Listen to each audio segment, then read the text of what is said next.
La féminité est un don de Dieu et dans le but de devenir la femme excellente que Dieu t'appelle à être, tu as besoin d'embrasser ta féminité comme un don. Aujourd'hui, nous allons voir ce que la parole de Dieu nous enseigne à propos de la féminité et comment prendre pleinement avantage d'elle. Parce que si c'est un don de Dieu, c'est que c'est quelque chose qui est utile, c'est que c'est quelque chose qui est une force pour nous. Si vous voulez en savoir plus, restez avec moi.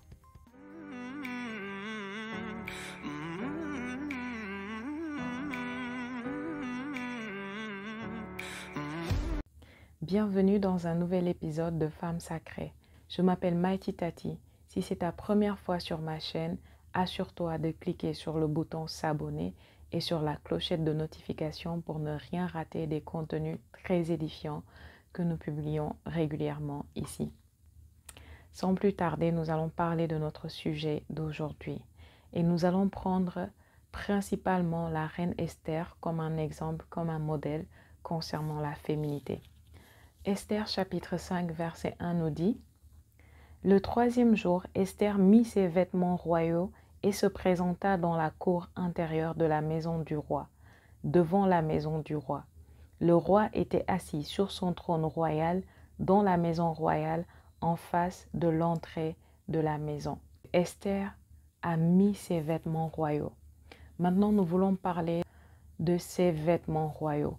Dans d'autres versions, c'est dit qu'elle a mis son apparat royal. Et il y a deux aspects dans l'apparat royal. Il y a l'aspect extérieur et il y a l'aspect intérieur. Mais nous allons tout d'abord parler de l'aspect intérieur. Quel est cet apparat royal intérieur? Quel est ce vêtement royal intérieur? Nous allons voir ce que le Nouveau Testament en dit d'abord. Ensuite, nous allons chercher ses traits de caractère chez la reine Esther. Premièrement, 1 Pierre chapitre 3 verset 4.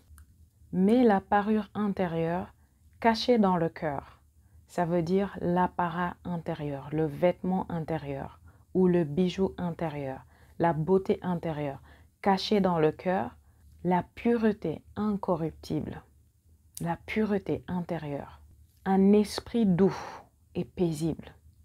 Quand à l'intérieur de vous, il y a cette douceur, vous voyez, il y a cette paix imperturbable, ça fait partie de votre apparat royal. Galates chapitre 5, verset 22. Mais le fruit de l'esprit, c'est l'amour, la joie, la paix, la patience, la bonté, la bénignité, la fidélité, la douceur et la tempérance. Et la bonne nouvelle à propos du fruit de l'esprit, c'est que vraiment, ce n'est pas quelque chose que vous avez à aller chercher. Si tu es en Christ, tu as déjà le fruit de l'esprit en toi. Il te suffit de prendre conscience que c'est en toi et de commencer à le développer pour le manifester. Vous voyez, quand nous voyons un arbre, il y a des fruits dans cet arbre, mais ces fruits ne sont pas toujours visibles. Mais quand les soins nécessaires sont donnés à l'arbre, l'arbre va produire et ces fruits qui étaient à l'intérieur vont se manifester sur les branches et pouvoir profiter aux autres. C'est pourquoi le Saint-Esprit a utilisé ici le mot fruit. Ce n'est pas quelque chose qu'on va vous greffer plus tard. Ce n'est pas quelque chose que vous allez demander à Dieu de vous donner. Pourquoi? C'est déjà en vous. Vous avez juste à le reconnaître.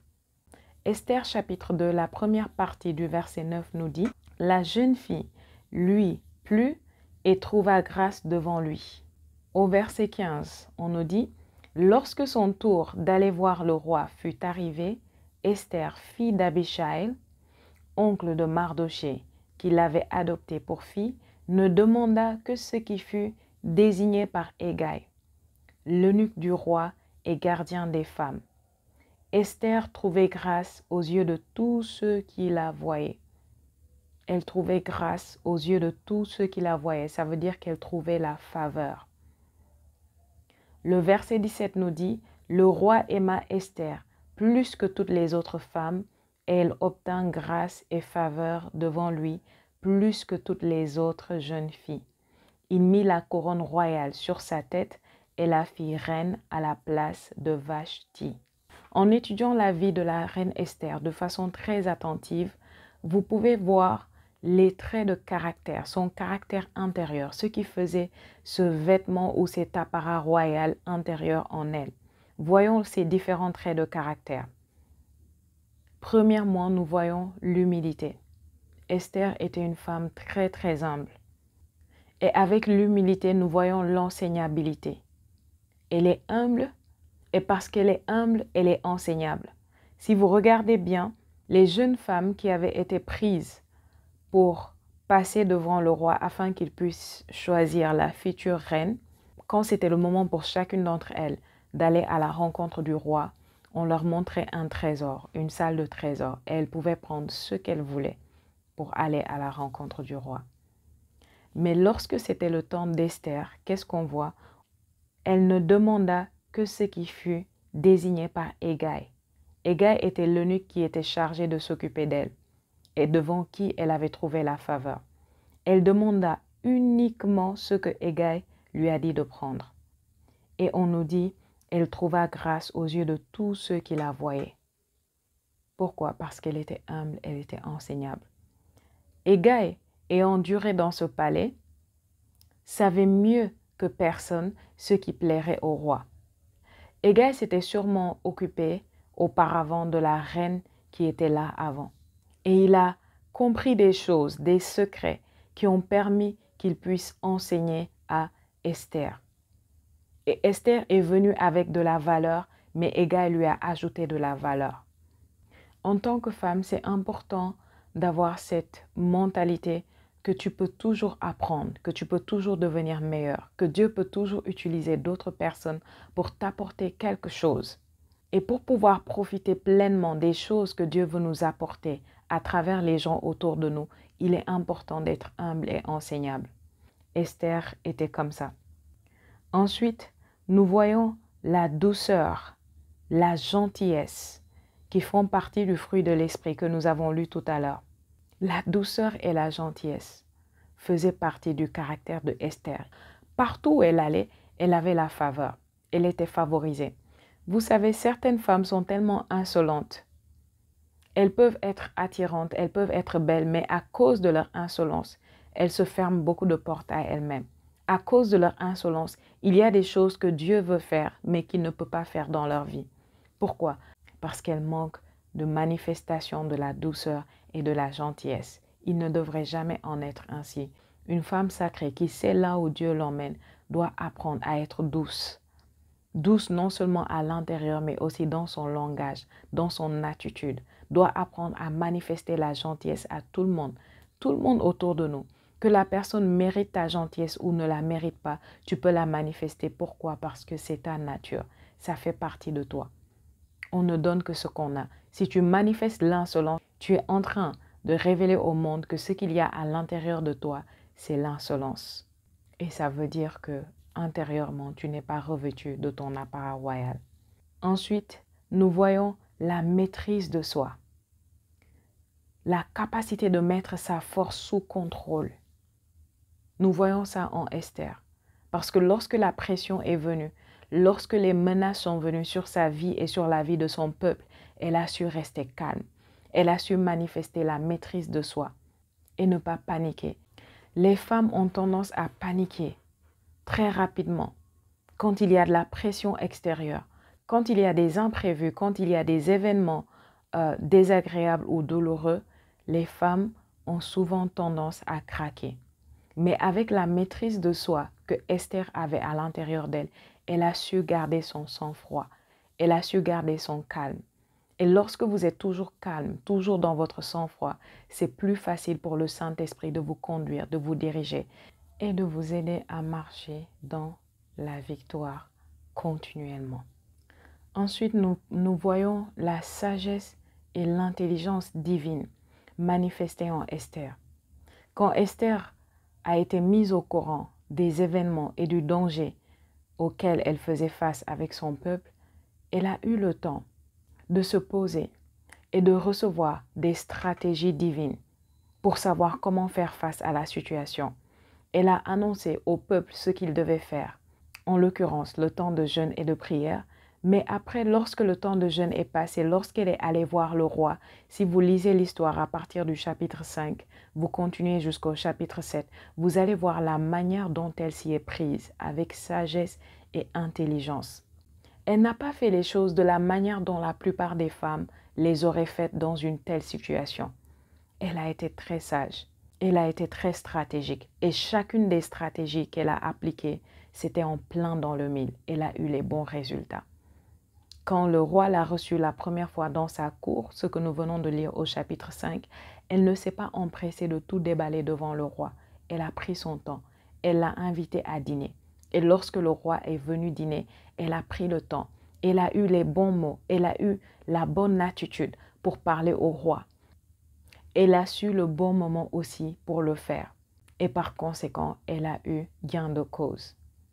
Beaucoup de femmes ne savent pas comment parler, ou bien ne savent pas quand parler, ou bien ne savent pas à qui parler. Mais avec la sagesse et l'intelligence divine, vous pouvez réunir ces trois choses à la fois. Toujours savoir à qui s'adresser lorsqu'il y a une situation, un défi. Toujours savoir quand s'adresser à cette personne et toujours savoir la bonne manière de s'adresser à cette personne. Ça fait partie de la féminité. Vous voyez, la féminité est la force de la femme. Lorsque nous essayons d'obtenir ce que nous voulons hors de notre don, qui est la féminité, hors du don de la féminité, hors de cette atmosphère de féminité, nous perdons toujours. Pourquoi? Parce que nous sommes allés hors de notre zone de victoire. Notre zone de victoire, c'est dans la féminité. C'est une force que Dieu nous a donnée. C'est un don qui a une apparence de faiblesse à l'extérieur, mais lorsque nous savons en tirer avantage, nous fonctionnons dans la force de Dieu. Le respect, vous voyez, le respect fait partie de la féminité. Esther était une femme respectueuse. Étudiez-la et vous verrez qu'elle l'était. Elle était très respectueuse. Il y a des femmes, comme je l'ai dit, qui sont tellement insolentes, qui ne respectent personne. Tu es une jeune femme, tu ne respectes pas tes parents, tu ne respectes personne. Tu n'écoutes personne, tu n'as d'égard envers personne. Tu es en train de fonctionner hors de ta féminité, hors de ton don. Par conséquent, tu vas beaucoup perdre à force de marcher dans le manque de respect. C'est une très mauvaise chose pour une femme d'être reconnue comme étant une personne qui ne respecte pas les autres. C'est beaucoup de points en moins pour vous et ça vous fera beaucoup perdre. Écoutez-moi très bien, femme sacrée. Dieu utilise toujours les hommes pour bénir une personne et pour l'amener vers le haut et vers le sommet. Dieu utilise toujours les autres êtres humains autour de nous. Il peut utiliser les gens grands, il peut utiliser les gens petits, il peut utiliser les gens qui sont au même niveau que vous. Donc, vous gagnez toujours à être respectueuse envers les autres. Ensuite, il y a le sens de la dignité. Le sens de la dignité fait partie de notre force en tant que femme. Tu es une femme et tu vas quelque part et tu vises à devenir la meilleure que Dieu t'a appelée à être. Tu dois absolument avoir le sens de la dignité. Et si tu as le sens de la dignité, ça veut dire qu'il y a des choses que tu ne vas jamais faire, dire ou permettre qu'on te fasse ou qu'on te dise. Et tu vas t'aligner de manière à ce qu'on ne te fasse ou on ne te dise jamais ces choses. Et toi-même, tu ne vas jamais faire ou dire ces choses à quelqu'un d'autre. Il y a des choses, tu dois juste prendre la décision que ça ne fait pas partie de ta vie. Que ce soit en public ou en privé. Ça ne fait pas partie de toi. Pourquoi? Parce que tu es une femme digne, qui sait qu'elle est digne, qui fonctionne avec le sens de la dignité. Nous voyons aussi le courage, la confiance et l'assurance être manifestés par Esther. Ça fait partie de la beauté féminine d'être courageuse, remplie d'assurance, d'être confiante. Et vous pouvez l'être en Christ. Parce que Christ est en moi, je peux toujours marcher dans l'assurance, la tête haute. Je peux marcher dans la confiance, je peux être forte et courageuse, quoi qu'il y ait devant moi. Imaginez-vous le courage que ça a demandé à Esther d'aller se montrer au roi sans être invitée, sachant les conséquences qu'elle encourait. Elle risquait d'être répudiée, elle risquait même d'être exécutée pour avoir fait ce geste. Mais elle a été courageuse. Elle a su qu'elle devait faire quelque chose pour changer la situation. Elle a pris son courage à deux mains. Mais j'ai dit, ce courage, cette assurance et cette confiance se trouvent en Christ. Esther a pris le temps de trouver ça en Christ pendant 3 jours de prière et de jeûne avant d'aller se montrer au roi. Et vous voyez aussi que dans le même sens du courage, imaginez, il n'y a pas beaucoup de femmes qui sont capables de jeûner pendant 3 jours et 3 nuits. Elle a été capable de le faire. Elle a été capable de se priver, de se fermer à tout. Elle était une reine, elle avait tout, elle ne manquait de rien. Mais elle s'est fermée à tout ça pour la cause du peuple. Elle n'était pas égoïste. Elle ne pensait pas qu'à elle-même. Elle a pensé au peuple. Elle est allée avec force et courage se montrer au roi. En tant que femme, tu pourrais peut-être ne pas avoir la force d'un homme à l'extérieur, mais à l'intérieur de toi, Dieu s'attend à ce que tu fonctionnes avec sa force à lui, à ce que tu sois forte pour que tout ce qui vient, rien ne soit capable de t'ébranler, rien ne soit capable d'en venir à bout de toi. Beaucoup de femmes sont faibles intérieurement et c'est leur nature, c'est la nature déchue. Mais toi, tu es en Christ. Tu peux puiser dans sa force et devenir forte en lui, devenir courageuse et être remplie d'assurance. L'assurance, marcher la tête haute, avoir confiance en toi. Pas pour des raisons humaines ou charnelles, mais pour le fait que Christ vit en toi. Tu peux avoir confiance en toi. L'assurance fait partie de la beauté de la féminité. Puis, faisant partie de l'apparat intérieur qui est une facette du don de la féminité, nous avons la générosité, l'hospitalité, les bonnes œuvres, le sens du service. Tu ne peux pas dire que tu es une femme et tu fonctionnes dans ton énergie féminine et tu n'es pas serviable. L'une des choses qu'une femme a naturellement, que Dieu a mis en nous, c'est la capacité de servir. Personne ne peut servir comme une femme. Et si tu es une femme, tu ne sers pas les autres et tu n'aimes pas servir, alors tu es en train d'écraser le don de la féminité en toi. Mais si tu apprends à servir avec amour, avec générosité, si tu apprends à manifester cette générosité de Christ qui est en toi, tu apprends à manifester l'hospitalité envers les autres, tu apprends à laisser cette générosité, cette hospitalité, cet amour, ce sens du service sortir et se révéler à travers les bonnes œuvres, alors tu es en train de fonctionner dans le don de la féminité et tu es revêtu de cet apparat intérieur. Et ce sera tout à ton avantage. Ce sera tout à ton avantage. Tout ce que tu sèmes dans la vie, tu vas le récolter. Finalement, nous voyons la manifestation de la faveur et de la grâce. La faveur, la grâce, c'est un don de Dieu. Ça fait partie du don de la féminité et ça fait partie de ton apparat intérieur. Ça fait partie de ton vêtement royal intérieur. Tu as besoin de la grâce et de la faveur de Dieu. Esther avait la faveur partout où elle allait. Elle n'est pas la seule. Nous voyons plein d'autres femmes dans la Bible.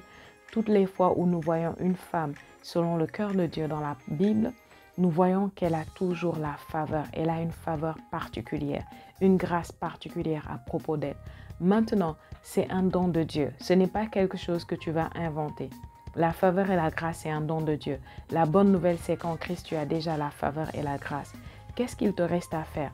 À la cultiver, à la manifester, à la laisser se révéler à l'extérieur de toi. Comment tu fais ça? Applique tout ce qu'on a dit, tous les traits de caractère qu'on a dit. Si tu apprends à fonctionner en eux, la grâce et la faveur vont se manifester chaque jour davantage dans ta vie. C'est inévitable. Ensuite, apprends à semer et à donner la grâce et la faveur. Tu veux être une personne de grâce, une personne de faveur?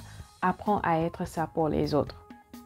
Apprends à donner, à distribuer la grâce et la faveur tout autour de toi chaque jour. Gloire à Dieu.